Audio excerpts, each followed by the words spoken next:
we're in a toxic marriage because I told you that you never tell me that I look nice.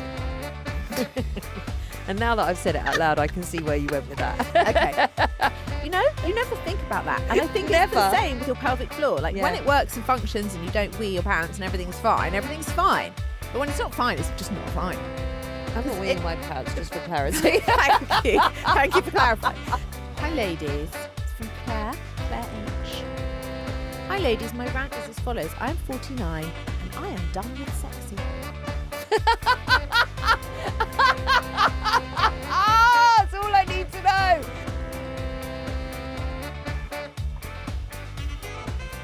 Hello, everybody. Welcome to 40ish. I'm Nicole Goodman. And I'm Laura Mishcon. This is the podcast tackling 40-something life. Every week, diving into midlife, the news, your stories, your dilemmas, your meltdowns, our own meltdowns, what Nicole's managing to wear today, what she's not wearing today, how much salmon she's portioning up, if I'm being a diva, everything. It all goes down in this podcast, from the mundane to the ridiculous. We figure out how to survive midlife together, one rant and crisis and meltdown at a time. And don't forget, you can subscribe on Apple Podcasts for $4.99 a month. There you get ad-free listening and early access to this show and Self-Care Club. So please come along and join us there.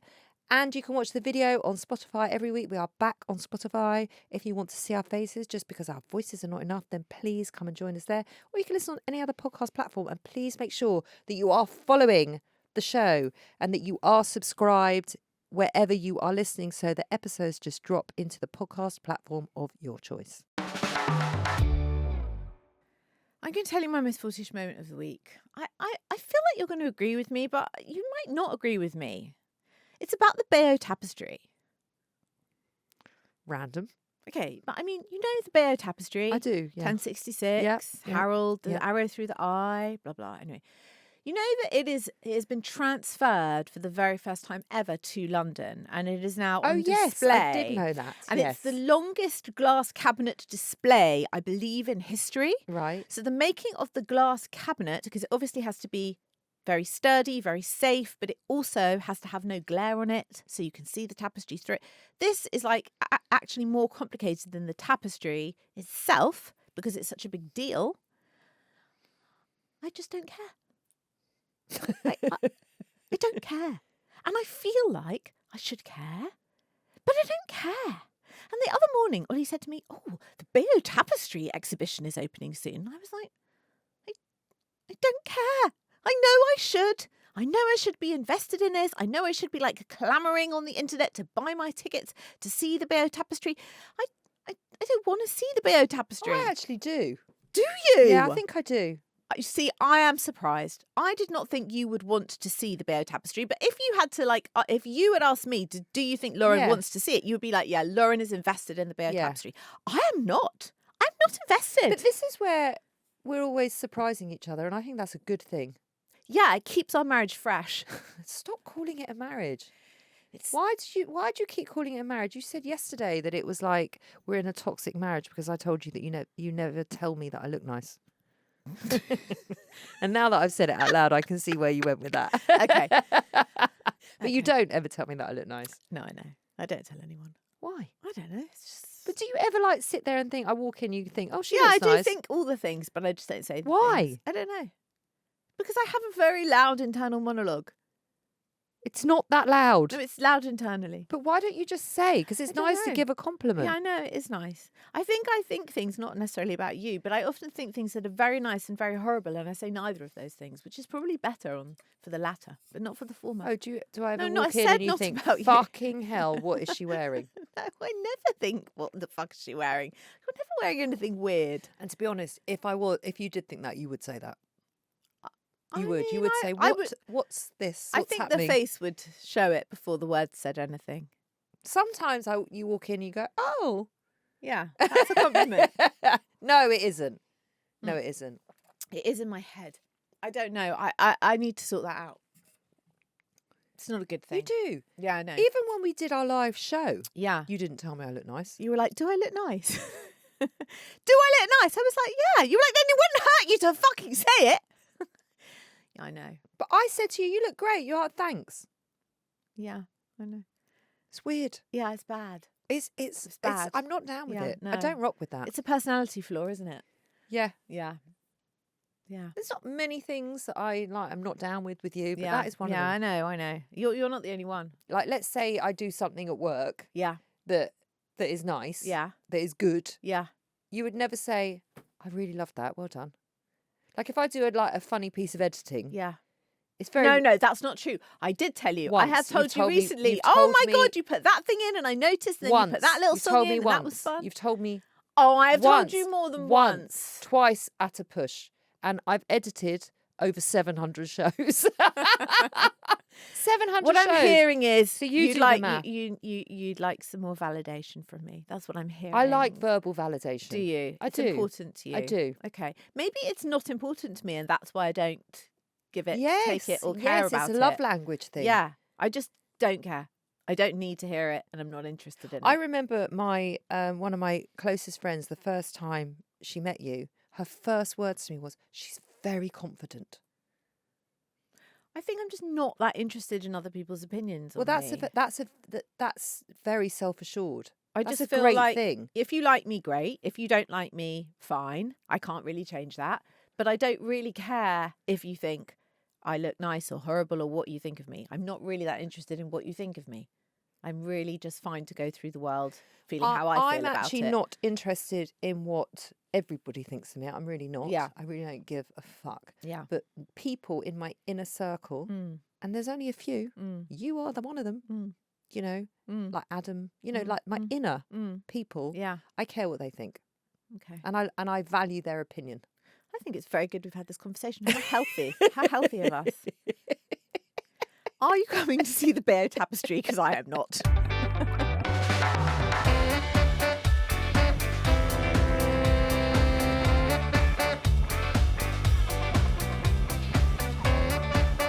My most 40-ish thing is like proper 40-ish. That wasn't very 40-ish. That was just an opinion No, I piece. think, well, the Bayeux You could've- Tapestry, I you- feel, is quite 40-ish. You could do a whole Substack on that. On the Bayeux Tapestry? you should. I actually might. You should. How I don't care. It's Yeah. going to be called I Don't Care About the Bayeux Tapestry. Yeah, I think you should. I think that's a Okay. great article. I'm going to write that. Okay. This I'm week. going to read it. Okay. You can And read you know it on what? I might holiday. even tell you well done. I'll be like, I don't care if you liked it or not. I Yes, liked you it. do. No, I do care. Actually, I with do your care, I do articles on care. Substack, you do care. I do care. You do care. And you're like, can you read it? Can you read it? I'm like, have you watched my video editing? You're No. like, no. I'm like, well, it's the same thing. Also, come follow us on Substack. It's called the Midlife Club. It's free. So just come. You can come and read the essays and join in and Actually, send us messages. it and is stuff. It's quite fantastic. I fun. haven't done one thing on there. It's all Lauren. Substack's fun. Yeah, I know. I will get onto the Substack. It's a fun now. place. But I'm very busy in Adobe I world. know you are. I know Right, you are. so- Anyway, what's your 40-ish moment? Oh. I feel like you've saved this from last week. Or the week, even the week No, before. it happened this morning. Oh, okay. Happened this very morning. Yeah. I spent this morning, I didn't go to the gym this Mhm, morning mhm. because I was quite tired Mhm, and I thought, no, I'm mhm. just going to have a chill morning. Mhm. I actually spent 10 minutes Mhm. doing Mhm. my pelvic floor. Good. We got gifted the PeriFit Yes, we did. about a year ago. Looks like a longer. dildo, isn't a dildo. That's a tiny dildo. Very small. That wouldn't do very much. It wouldn't be of much fun. And it's basically a little machine. It looks like a mini dildo Yes. that you put it up your vag. Yeah. And you play games like Mario Kart games With your vag. with your vag, with your Yeah. pelvic floor. It was quite fun. Anyway, I've been going to my woman's physio. She is so lovely, by the way. I actually think she listens, but she hasn't told me, but I think she listens because I say things and then she's like nodding. Okay. Yeah, no, Slightly awkward, but also not. listen, me and Jenny know each other quite well now. Well, she knows you a lot better than you know her. Yep. Yep. I don't need to know Jenny in that way. No. And I'm sure she's fine with me not knowing Yeah. her in that. No, she's absolutely divine. If I ever have to go to a woman's physio, I never thought, I didn't even know what women's physios do. I mean, I did because I come from the world of birth. Would you want to tell people that don't know? Well, they're basically, I don't want to say because I'm not going through it. They're basically what? They're basically helping women with their pelvic floor because Yeah. lots of women after childbirth or after menopause or when they are going through the transitions of perimenopause have problems with their pelvic floor muscles. So yeah. they're basically doing very direct work Yeah. on the pelvic floor Yeah. internal work Yeah. to help you strengthen it all up, right? Yeah. That's beautifully done. Okay. Beautifully diplomatically done. Like a pro, that Thanks. was. Thanks. And she is just divine. Yeah. She's so professional and so helpful, and I'm finding it really useful. And anyway, I got out the PeriFit Yeah. and I played my pelvic floor games Mhm. this morning, Mm. and my pelvic floor is shit.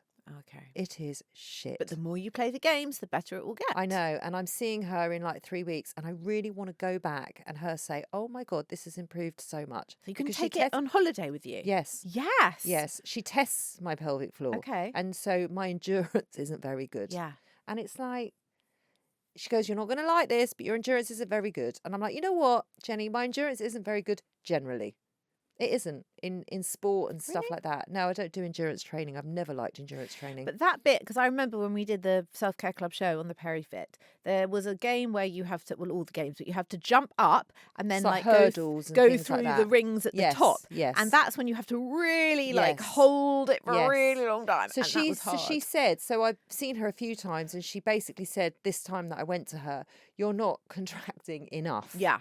And it's hard to know how much is enough. She goes, Mm. "Get a PeriFit." And I said, "Oh, I've got one." So she said, "Please use it because it really tracks when you're holding it correctly." Yes, it does. And then it makes you hold it. Yes.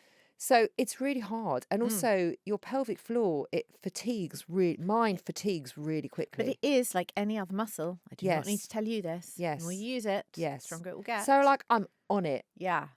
It's very, very, very important. If you're listening to this and you are young, do your pelvic floor exercises. Keep it strong. I actually can't even begin to tell you how much you need to do that. Yeah, yeah. I really can't. Yeah. Because you never think that it's going to be an issue, but when it is an issue, it's like it's a really unpleasant issue. I really believe that. Yeah, it must be. Because you Okay. need, no, but like All right. you need it. You At the live show, I got people to put their hands up who are invested in their pelvic floor. they And were. They were. They There was a lot were. more women invested than I thought there would be. Yeah. Because this is all new territory to me. But, you know, it's a bit like when you've got a cold, like a really thick, awful, disgusting cold, and you just can't think past cold. remembering before you used to have a cold. But when you don't have a cold, you never think about having a cold. You never think about how it is to have a cold and be bunged up and miserable and constantly blowing your nose and your nose is sore from the tissues. You know, you never think about that. And I think it's the Never. same with your pelvic floor. Like when Yeah. it works and functions and you don't wee your pants and everything's fine. But when it's not fine, it's just not fine. I'm not 'Cause weeing my pants, just for clarity. Thank you. Thank you for clarifying.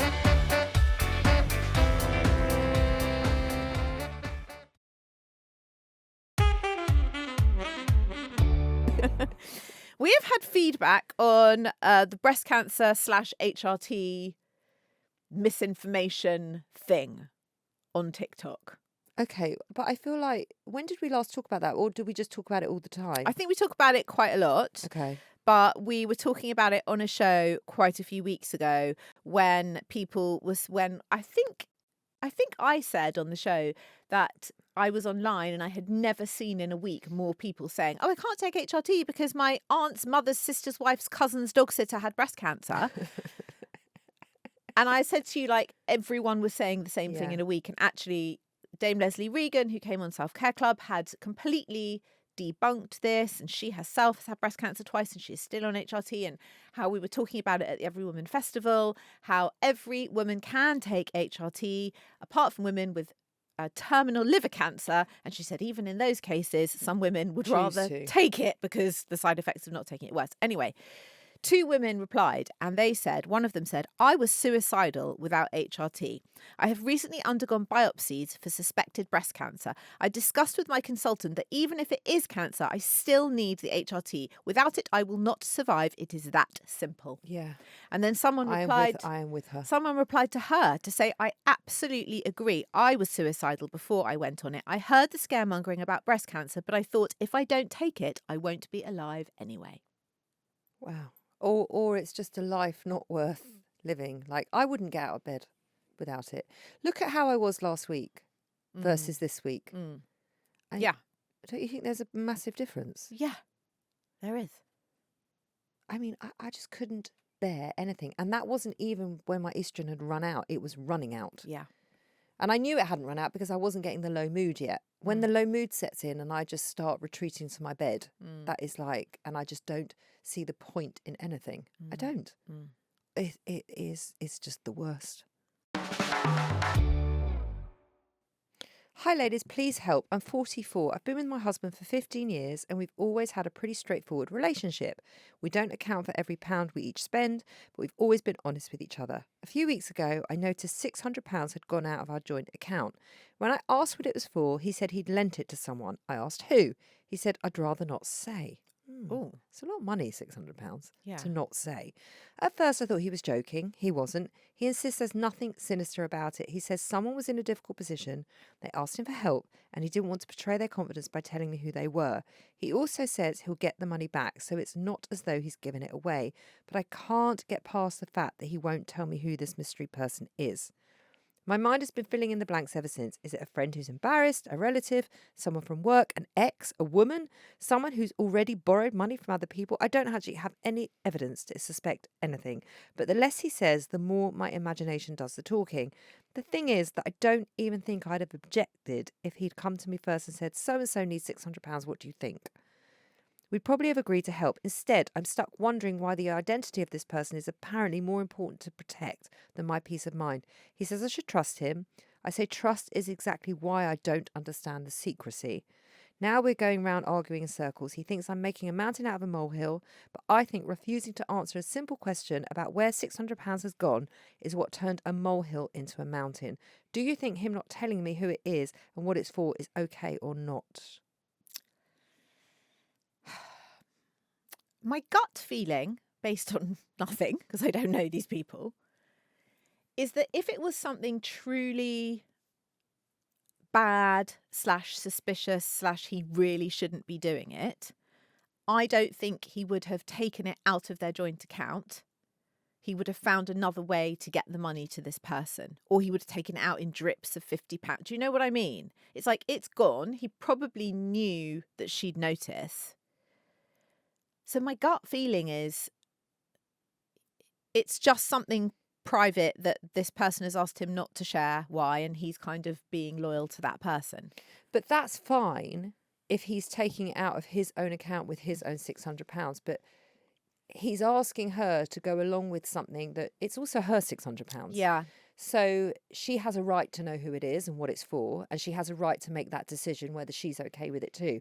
If he wants to lend them £600, that's within his, that's absolutely fine, but it has to be of his money. Or maybe they don't have. They might not have separate accounts. Right. Yeah. So Adam and I have separate accounts and a joint account. Yeah. So we, so it's a bit of both. So if that was the case, I would have said to Adam, if you don't want me to know because it's so secretive, then take it out of your stuff. But that's what I'm saying. I think if it was something, if there was malintent, I don't think he would have done that. I don't think there's malintent from his side, and I'm sure it is exactly as he says it is. And if that was coming from Adam, I would trust that that is what it is. He wouldn't give me any reason to not believe that. Yeah. But also at the same time is, you're asking me to trust you, but then you should be able to trust me with it too. That's what she's saying. It's not actually for her about the money. It's about the fact that she feels hurt, that he doesn't trust her enough to share this, whatever this is. But then, then you're onto the conversation of, do husbands and wives have to share everything? Is it okay to have secrets from each other? And, where's the line with that? Is there a line with that? Well, my answer to that is yes. And Adam and I have had this conversation many, many times. So if a friend confides something in me, I don't tell Adam. I don't tell anybody. I really don't. If they confide in me, they confide in me. I think that's right. Right? Yeah. And it's not Adam's business and it's nobody else's business. And if it then comes out at a later date, he would then say, well, why didn't you tell me? Because it's nothing to do with you. But in this case, it is something to do with her because it's her money. It's not separate. Yeah. Or if he could even just be a little more specific. If he could just say, listen, it's a relative.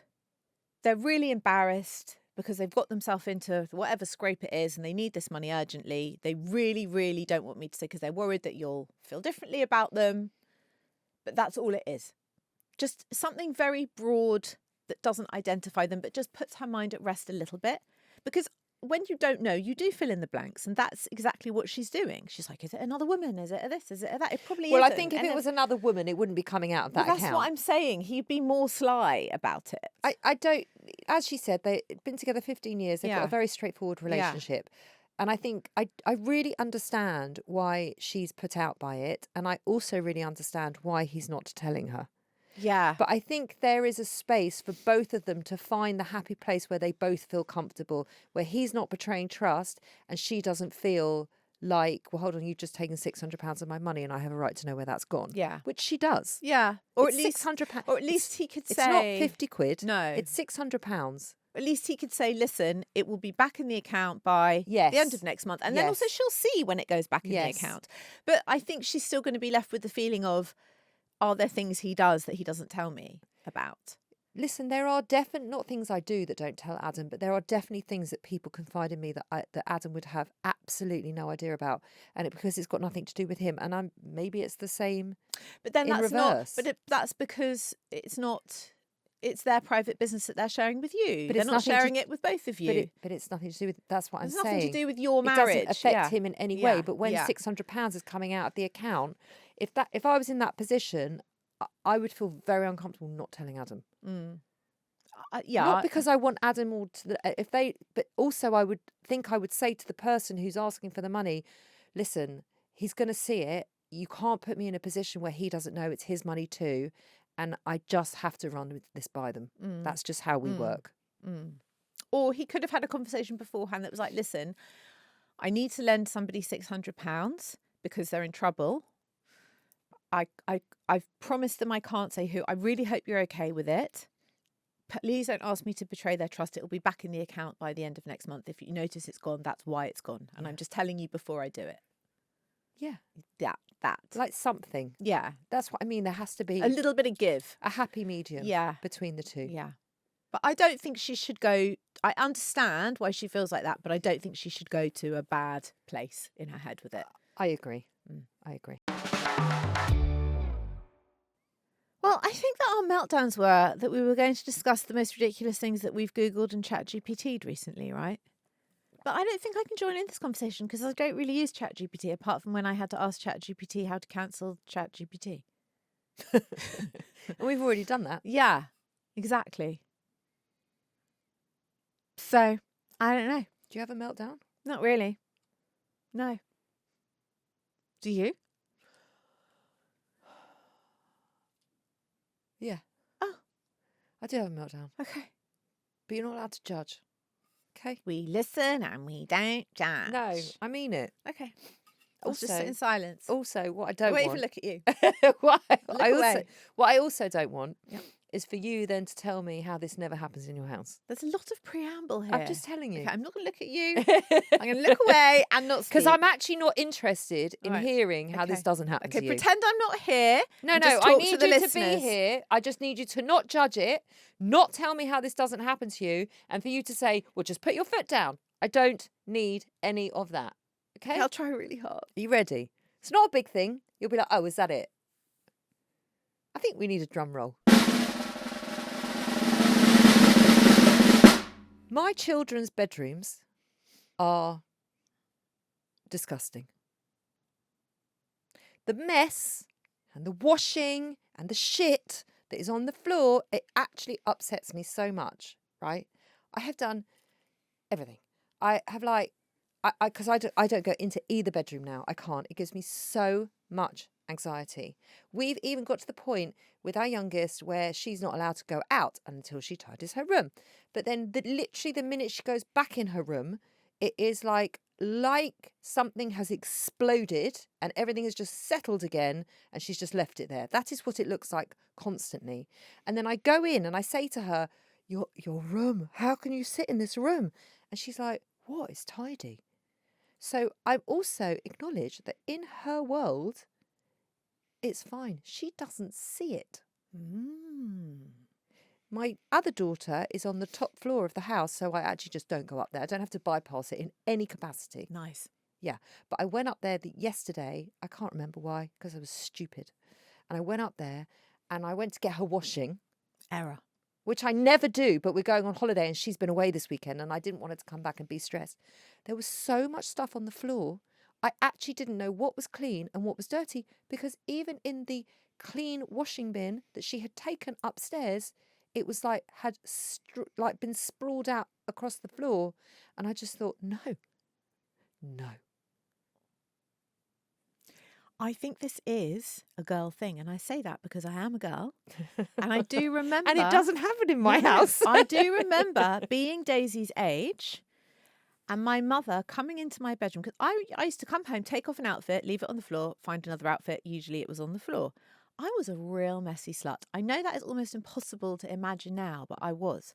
And I remember being Daisy's age and my mum coming into my bedroom and saying, if you don't clear this up, I'll be putting it in a black bin liner and leaving it out for the dustbin men. Ha, ha, ha. I went out to the pub, to a club, to whatever the hell I was doing. Came home, lo and behold, my entire wardrobe was in black bin liners outside the front door waiting for the dustbin men the next day. My mother did. What did you do? I took it back in and I hung it all up. So I remember coming home from a night out at like 3 a.m. I must have been, well, it was just before I moved out. So I must have been about 18, 19 when I was going out clubbing and stuff. Really tired. It was really late. My dad had emptied every single drawer and cupboard in my entire bedroom and put it on the bed. Wow. Yeah. So Okay. I walked in. I'll never forget walking in at 3 o'clock in the morning and seeing every item I own on the bed. Yeah. It was so brilliantly passive aggressive. Yeah. Truly. Yeah. Yeah. And I had no choice but to clear it up. Yeah. Yeah. Because I've done that to my daughter before. Yeah. I have done it because I thought, well, it worked for me. I'm going to do that. Yeah. And I did it. Yeah. I emptied, literally. I was just so rageful, probably in a menopausal moment. I emptied her entire cupboards and I stuck it on her bed. Yeah. And you know what she did? What? She just pushed it on the floor and got into bed. Yeah. Yeah. I really and it sat on the floor. It sat on the floor for, it was nearly 3 weeks. Fucking hell. And it was like, then it was a test of wills. Yeah. Like, Yeah. who's going to break first? And she was like, Mum, I don't care. So either you clear it up because you made the mess, but I'm not doing it. And also because I did make the mess. Yeah, you did. So True. I can't argue with it. I respect my mum following through on that, though. I respect her making the threat and then the follow But through. also because you're tucking away all her clothes. Literally throwing away all my clothes. Yeah. The thing is, I have a variety of tidiness. My eldest, messy slut. But He's not as messy as my kids. Well, I don't know. I don't live in their bedrooms, and you don't live in Max's. I would like to see Max's, and I bet it's like pretty perfect. There's like a few bits of clothing on the floor and like the odd mug, okay, and then maybe like a crisp packet. But what I've noticed is on a Thursday night, because he knows his girlfriend's coming over to stay for the weekend, it all gets tidied. And if I go in there on a Thursday or Friday morning, it's beautiful. His room's beautiful. So now I just zip it because I know once a week it's going to be beautiful. I remember when I went over to Adam's flat for the first time for the sleepover. Yeah. And I remember walking into his bedroom and the bed was made. Yeah. And I thought, okay, he's made the bed. Yeah. This is good. Yeah. And I was 27 at the time, so I was young. Yeah. That was the last time he made the bed. Amazing. Amazing. My child number 2 is a freakishly tidy child. No, I just said what I No. didn't But I'm saying I do get it. I have a mix. The third one still does the thing where he takes his trousers and pants off as one and leaves them on the floor for me to separate. I remember he used to, when he was still coming into your bedroom at night, in the middle of the night, he used to make the bed. He doesn't do that anymore. Okay. He doesn't do that anymore. He used to, when he was like 6, he would make his bed at 4 a.m. and then toddle up to my bed. You see, these are the anecdotal stories that I don't need. No longer. And then I said to him once, you know what? Could you maybe, when you take off your trousers and pants, separate them, put the pants in the wash and the trousers somewhere? No, Mum, why would I do that? It's so much more efficient to take them both off at the same time. I'm like, yeah, because you've got some My kids aren't doing anything to be efficient, okay? Nothing, no efficiency. No, it's efficient for him. It's not efficient for me. She's coming home today from a weekend away, okay? She's going to go up to her room. She's going to need to pack a suitcase because she's going interrailing in this place and that place and doing all the things, right? And she's going to have a whole stress because everything is everywhere. And that stress is then going to come onto me. Because she'll be like, Mom, I need some help. And I don't want to go up there. No, I don't want to help. Don't blame you. I don't want to go up there. Should I No. just say no? Just say no. You're 18. Yeah. Pack. Yeah. Bring your suitcase down. Yeah. If it's too heavy, Daddy will bring it down. Yeah. But no, Yeah. you And if you pack. don't have any clean washing, then that's on you. Yeah.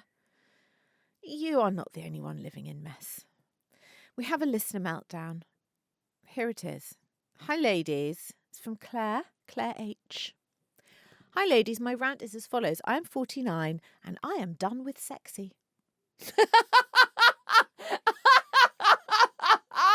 That's all I need to know. That is all I need to know. She does follow on. Okay. Why is it assumed that every woman is still desperate for a dirty weekend away? My husband keeps dropping hints about taking me away, just the two of us. He says it'll be romantic. I know exactly what he means by romantic, and I am tired just thinking about it. It is not that I don't love him. I do. It's just that if someone offered me a weekend in a nice hotel with zero expectation of sex, I would be packing fast. What I want is a lie-in on a good mattress, a nice meal or two that I have not cooked, a spa, a book, and to wake up without someone nudging me, hopefully, because we're away.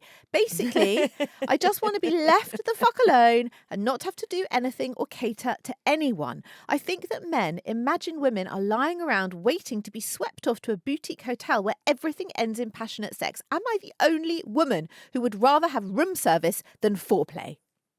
You are not the only Claire, woman. You know perfectly well you're not the only woman. Come on. Speak to your friends about that. Come on you now, know Claire. That. You know. I thought she was going to go with sexy as a general I think she rule. As in like yeah. dressing sexy, feeling sexy, having to be sexy, like all that shit. I think that is also implied. It's attached to it. Yeah. Like I can't be bothered to like...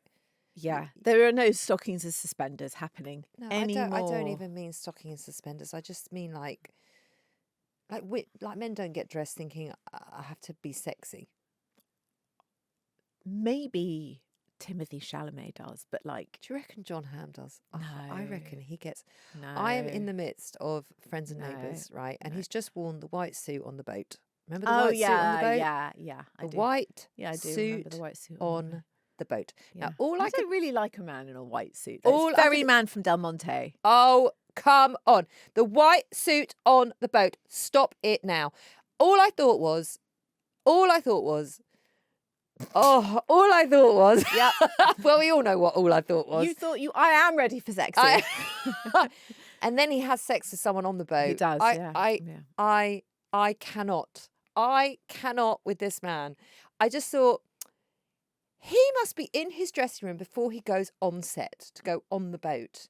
And he must look at himself in the mirror and he must think, damn, I look fucking good. But that in itself is very unattractive. Do you know what I mean? He looked... He was like Bond. God. He was like a middle-aged Bond. But do you like a man in a white suit? I like John Hamm in a white suit on a fucking boat. John Hamm can wear whatever he likes. No, he can't though. He can. He actually looks sexier in something.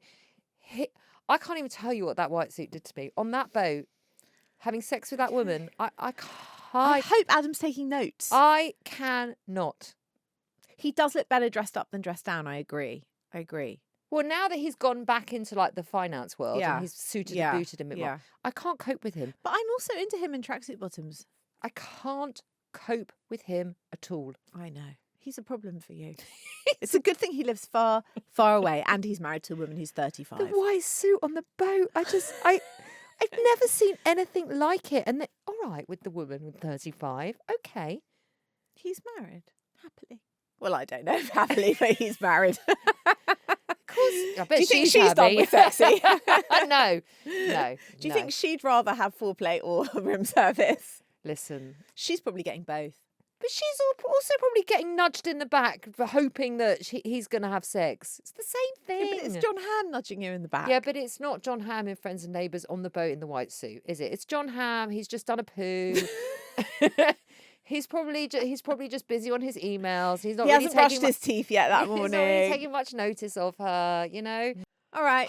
Bye, everybody. Nicole needs a long, cool drink of something. He is so good in that white suit. Okay. Have a lovely week, everyone. Bye, everyone.